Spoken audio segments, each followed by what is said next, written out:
বছর পর আবারও গ্রামের মাটিতে পা রাখলাম। বাতাসের সেই চেনা গন্ধ, পাখির ডাক আর চারিদিকে সবুজ গাছপালা, মনে হচ্ছে শৈশবের পথে আবারও ফিরে যাচ্ছি, যেখানে হাসি, খেলা আর নির্ভেজাল ভালোবাসা ছিল প্রতিদিনের গল্পে। মনে হয় সময়টা থেমে গেছিল এখানেই, সবকিছু যেমন শান্ত তেমনই আপন। আসসালামু আলাইকুম। আজ আমি আপনাদের দেখাবো মোরেলগঞ্জের একটা ছোট্ট সুন্দর গ্রাম। যদিও ফার্স্ট টাইম আসা, বাট মনে হচ্ছে কত আপন এই জায়গাটা। প্রথমবার এসেই এখানকার পরিবেশ, এখানকার মানুষের কথা আর তাদের অতিথিপরায়ণতা সবকিছুই আমাকে মুগ্ধ করেছে। শহরের কোলাহল পেছনে ফেলে গ্রামে এলেই বোঝা যায় গ্রামের আসল সৌন্দর্যটা ঠিক কেমন। এই সাদামাটা জীবনের মধ্যে কত শান্তি, কত সুখ লুকিয়ে থাকে। সেদিন হঠাৎই প্ল্যান হলো কোথাও ঘুরতে যাব। প্রথমে ভাবছিলাম যে বরিশাল যাই, কারণ আমার নানু বাড়ি ওইখানেই। বাট বরিশাল আমার অনেকবার যাওয়া হয়েছে, কিন্তু কখনো মোরেলগঞ্জ যাওয়া হয়নি। তাই বরিশাল প্ল্যান ক্যান্সেল করে সকাল সকাল রওনা দিলাম মোরেলগঞ্জের উদ্দেশ্যে। আমাদের যেতে যেতে অলমোস্ট 1:30 বেজে গেছিল, তাই আমাদের জন্য সবাই ওয়েট করতেছিল। এজন্য বেশি দেরি না করে একটু রেস্ট নিয়ে বেরিয়ে পড়লাম ডাব খেতে।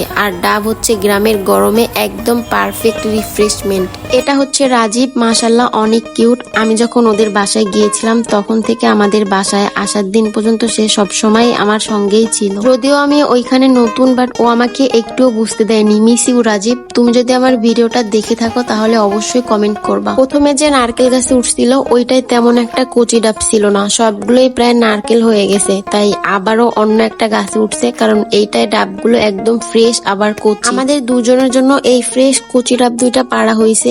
আর গ্রামের এই ভাইবটা একদম অন্য রকমের। অনেস্টলি আমি প্রচুর এনজয় করছি, বিকজ আমরা যারা সিটিতে থাকি তাদের জন্য এমন ন্যাচারাল মুভমেন্ট একদম রেয়ার। এমন সবুজ পরিবেশ দেখতে অনেক সময় অনেক টাকা খরচ করে অনেক দূরে যেতে হয়, but most of the time busy লাইফের কারণে অনেক সময় হয়ে ওঠে না। মেবি 1 থেকে 2 বছরে একবার গ্রামে আসা হয় কিনা সন্দেহ। তাই এমন মুহূর্তগুলো আমার কাছে সত্যি স্পেশাল। তাই ভাবছি শহরের সব ব্যস্ততা থেকে মাঝে মাঝে এমন গ্রামে এসে একটু শান্তিতে সময় কাটানো দরকার। এখানকার হাওয়া, সবুজ গাছপালা আর মানুষের আন্তরিকতা সবকিছুতেই এক ধরনের ভালো লাগা কাজ করে। নো নয়েজ, নো রাশ, শুধু প্রকৃতির সাউন্ড আর গ্রামের মানুষের হাসি। অনেস্টলি এমন শান্ত সময়গুলোই আমার মনে সব সময় থেকে যায়। আই হোপ তোমরাও আমার মতো গ্রামের ভাইবটা ফিল করছো। আমরা সবাই ডাব খাওয়া শেষ করলাম। এবার সব কাজিনরা একসাথে নদীতে গোসল করতে যাব। সবাই তো একদম রেডি।